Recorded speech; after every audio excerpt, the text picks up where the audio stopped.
Yusek, may we have your thoughts about the new travel request of Congressman Pulong Duterte? So he requested na makapag-travel for 2 months in 17 countries. Your thoughts on that? Nais niya magbiyahe. May pera siya. Gawin niya yung pera niya, sabi niya. 17 countries, di, nasa kanya po yun.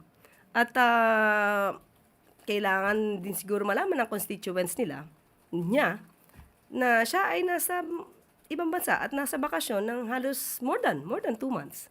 So, wala tayong masasabi kung yan ang nais niya. But since it's a personal travel, he is not required to report to his constituent. Ganun po ba yun?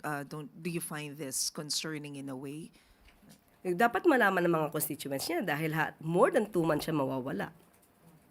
Kahit na hindi po siya official travel. Kahit hindi siya official travel. Kasi lahat ng public servant dapat nagsisilbi sa bayan. At kung magbabakasyon ng mahigit 2 buwan, hindi natin alam kung paano niya i-explain ito sa kanyang constituents. Well, anyway, meron siya. Alam niya naman po ang kanyang ginagawa.